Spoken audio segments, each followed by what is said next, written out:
way, Wayne. Oh. This way, please. This way. Ever since he was 16 years old, he's lived his life in the public eye.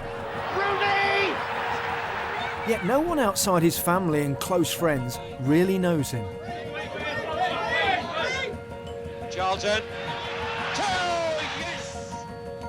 Sir Bobby Charlton scored the last of his 49 goals for England in 1970, a record Wayne Rooney has finally broken. I came close, stuck on 48 more than 20 years ago. Rooney for England history. Down he blasts it high into the net. Now, Rooney has become the nation's greatest goalscorer. But who is he? Who is the Wayne Rooney beyond the tabloid headlines and away from the glare of the floodlights? Goal. For the first time, Wayne invites us into his life. I'll do it from there. We spend time with him at home, with his wife Colleen and their two young boys, Kai and Clay. We journey back with him to unearth his Liverpool roots. Thank you very much. Right. See you later. See you later, thanks. And to meet the parents who gave him the foundations on which to build a life of fame and football. We speak to men who managed him and superstars who played with him and sometimes against him. We discover the real Wayne Rooney, a man watched by millions and known by few. Welcome to Wayne's World. What a goal! Oh, what a goal!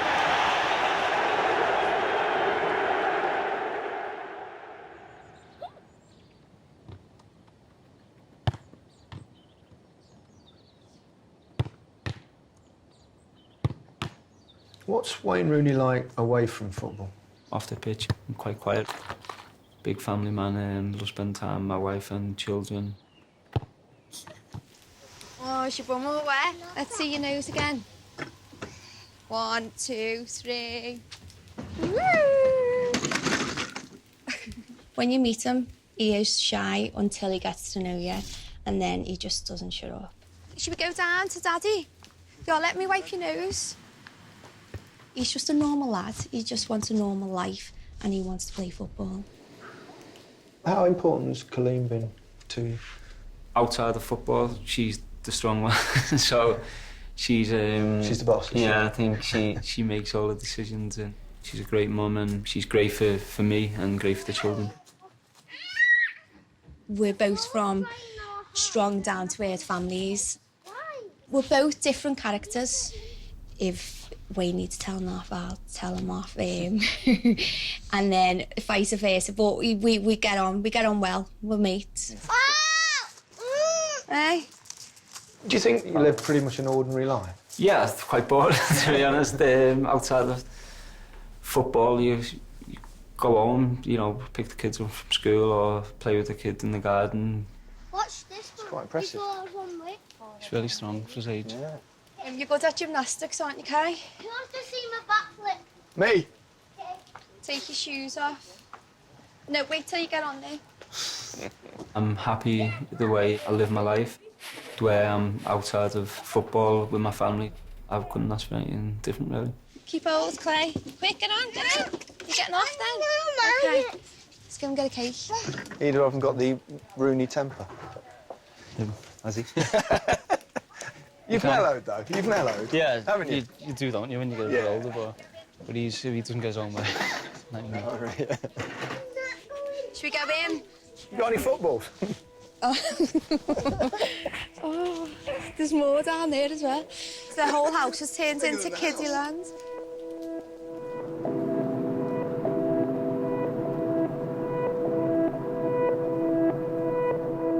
This is Crocky now, Croxted, where I'm from. Obviously, it's had its moments with a bit of violence or a bit of trouble over the years, but I love the area, and this has really helped me become the person I am. You can live in a big house, you know, driving nice cars and stuff, but I'm from here. This is in me.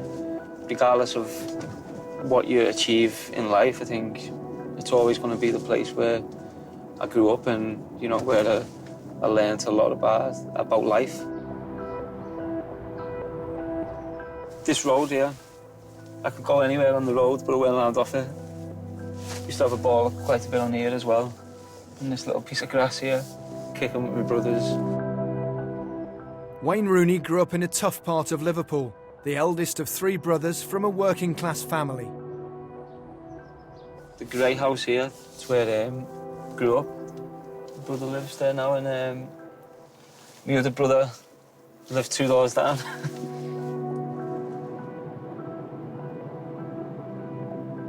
That's where my nan lived. Mad, right? I've just been driving around and stuff, so a few old things. Go ahead, see you later. Yeah, that's my cousin's fella. So they live there now, in Nan's old house.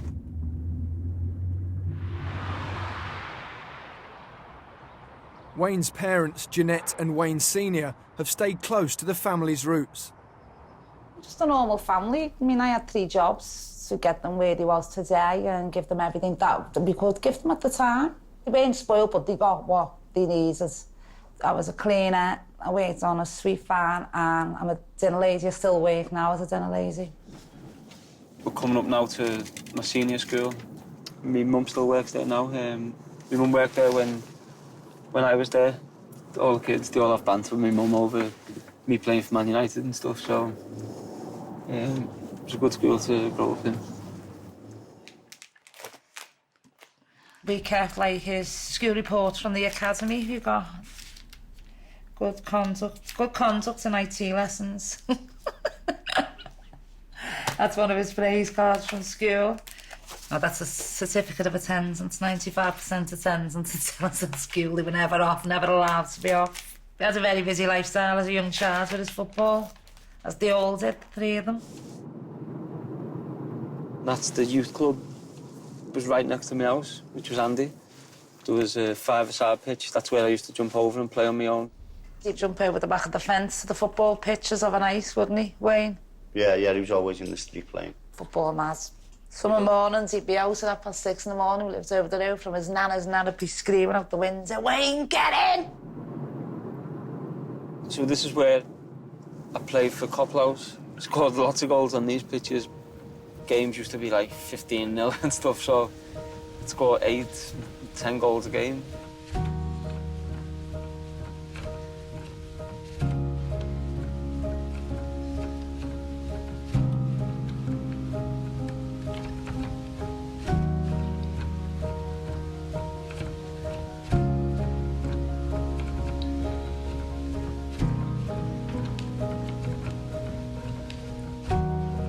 When he was about 7 or 8, when he was playing for the Copplhouse, but he was playing like 211s. That's when Liverpool picked him up. They went up to my dad after the game and said, "We'd like Wayne to come down and train with Liverpool and have a trial," and which my dad told me when I got home later that night, and I remember thinking, didn't really want to. I went down in my Everton kit, which the coaches weren't too pleased about. And then the next day, I think Everton, they found out that I'd gone for a trial at Liverpool and phoned up straight away the next day. When Everton come in, let's go to Everton. As soon as I knew that Everton had phoned up, I was never going back, to be honest. Delighted to be with a club his family loved, Wayne made rapid progress. Word of the boyhood genius quickly got round. Everyone wanted to catch a glimpse.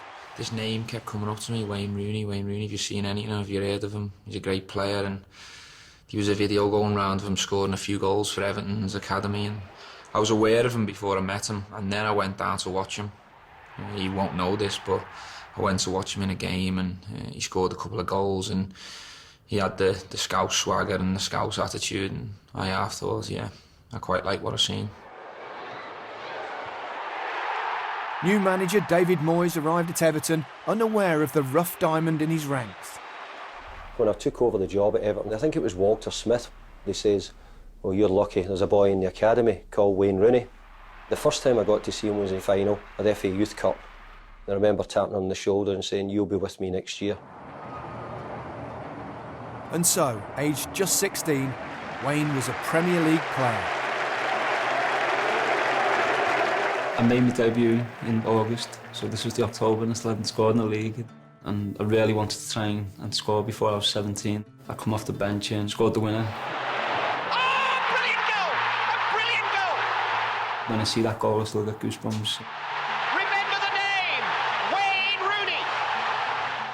The Arsenal game, never seen the goal though. Everyone jumped up, didn't they? I had to ask him who scores.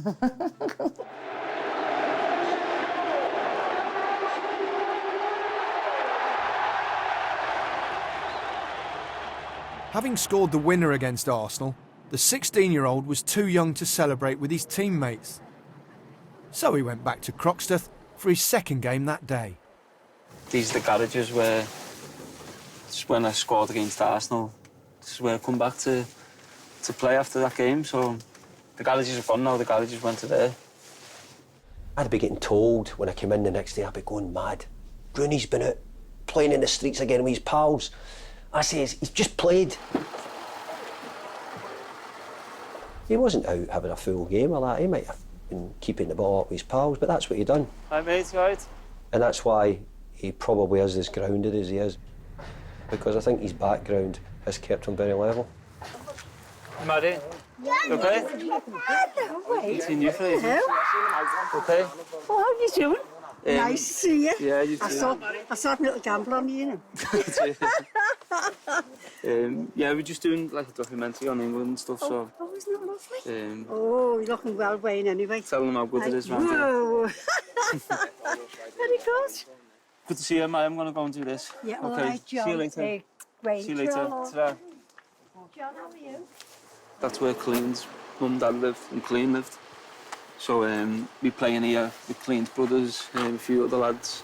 When we finish, we go and sit on Clean's wall talking, and we just go on like walks together and talking and stuff. You told me that Colleen basically wears the trousers in the house. You told me that. Is she quite bossy? She can be, yeah. I'm I think- organised. Yeah, she's very organised, and obviously, as you know, we let them think they're in charge until they push you. You forget everything and anything if I No, never I do. told I'm you quite. what to do. If she asks me to do something, I say, yeah, I'll do it in a minute. And I end up forgetting or...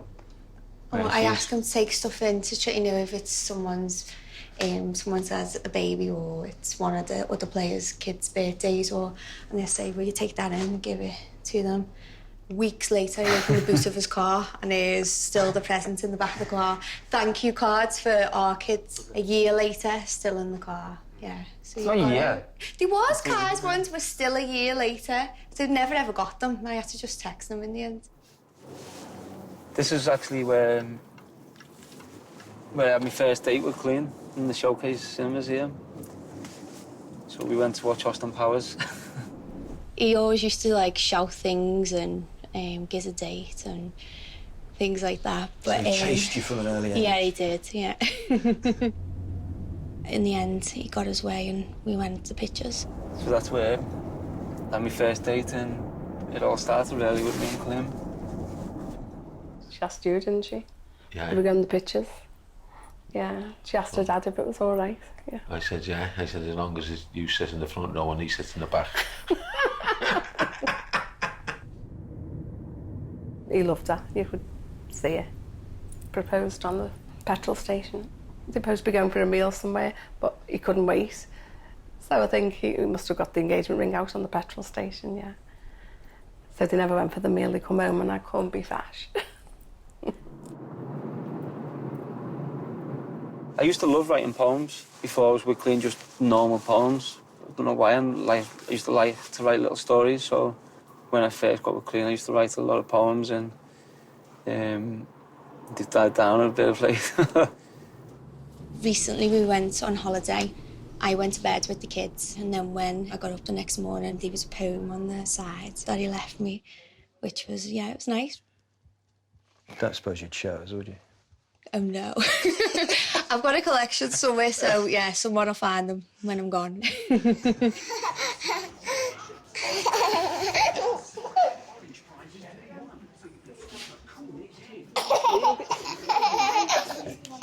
Now we've got kids, he finds the fame hard. The football he absolutely loves. He'd do that till he dies, but the fame thing he hates. You want lemonade? We went to Blackpool the other day. I went to have my hood up. I was hiding, so she's like, take your hood down. I was like, I know what's going to happen, so you take it down. So I went to hide, took it down, and just... Mobbed. Does that get to you a bit sometimes? Sometimes. I think when you're with the kids, it does. Because a lot of people come over for pictures and not getting that time, really, where I keep having to stop to do pictures or autographs. Success so early brought scrutiny, and the young couple and their families were unprepared for life in the full glare of the public eye. When she first went to school, there was a cameraman who had the bonnet of the car up and took a picture of her. She was sitting outside school all the time and it wasn't nice. I used to camp out in the church car park. Yeah, I'd be coming out to go to warehouse or our house, normal people, and Just cameras following were you just there, following you, they were there, and, you know, we weren't used to that, and just didn't like it. When I first started getting into public eye, and Wayne did, I used to buy every newspaper, every magazine, and now I don't buy one. I've phoned a few journalists in my time and said, how can you write things about me and you don't know me, you don't know my family? The family's relationship with the press was uneasy, but there were times when the young Wayne Rooney didn't help himself. He was young and he'd done some stupid things, like most lads. But obviously Wayne's Wayne Rooney and he got a lot of press over it, so everyone got to find out what he was doing, when he was doing. Did that make you angry and upset? Yeah, obviously. There's things, you know, petty things that make me angry that he does, and I just think, why do it? Because, you know, it's part and parcel of growing up in the public eye, and, you know, some things you do and you don't do again. On the pitch, there were no such concerns. Wayne's burgeoning talent had outgrown club football. He now needed a national stage. The big news here at the Stadium of Light is that Wayne Rooney is about to become the youngest English player ever to start a full international. I took in the senior players and had a meeting with them and said, this young boy, I think he's ready to play in a big game like. And they all said, yes, Sven, play him, he's ready. If you're a manager with great experience, making a decision like that is not difficult. If you're good enough, then you'll get picked and you'll play. Oh, what a back heel by Rooney to Beckham. Rooney still so eager to get the ball and to go past opponents. Here he is again, Rooney. As soon as he gets the ball, the whole ground just stands up in expectancy.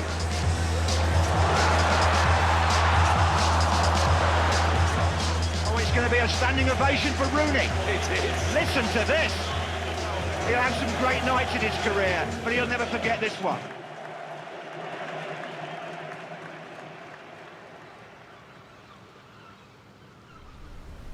You were exceptional that day. That was the moment, I think, that the nation thought, we've got a special player. It was, I think, still to this day, one of my best games I've played for England. Did things noticeably change at that point? Around Liverpool it did, yeah. Both with Everton and Liverpool fans. They were proud to have someone from the area doing well. Liverpool is a big footballing city, and a lot of working class people who are proud to be from the city, and they take the football serious. And the support you get once, you know, your area where you're from realises that they've got someone who's a very good footballer, and then the city realises that the whole city get behind you as a player. My two sons, they were born here, so I live up in Manchester, but, you know, in terms of where my sons were born, I was always going to come back home and make sure they were born in Liverpool.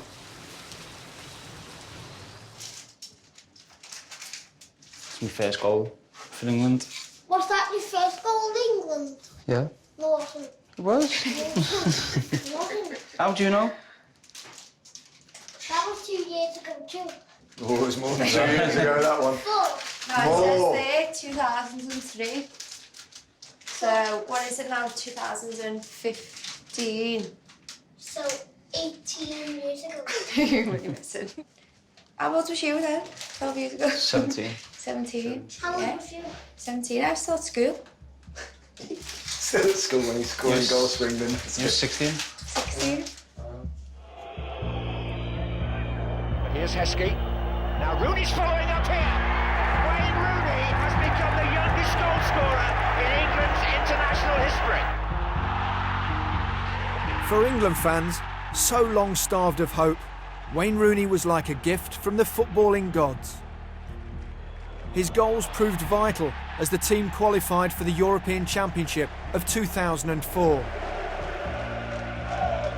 In Portugal that summer, the dreams of a nation rested firmly on his teenage shoulders. So much for the hype and the build-up, now for the real thing. Oh, Rooney! England have scored, it's Wayne Rooney, who becomes the youngest scorer in the European Championship finals. Oh, Rooney! The teenage terror strikes again and almost certainly gives England 3 points. You know, thinking we've got one of the best players in the tournament, maybe one of the best players in the world. That's at 18. You start going back to players who had lit up tournaments and you're thinking of Maradona's, Pele's, people like this. It can go on again to Wayne Rooney. And Rooney's shot.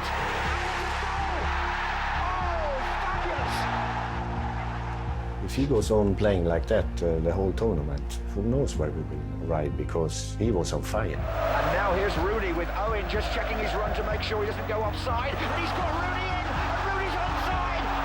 And they're expectant here, and he delivers. Sensational. I felt unstoppable at that point, going into the quarterfinals against Portugal.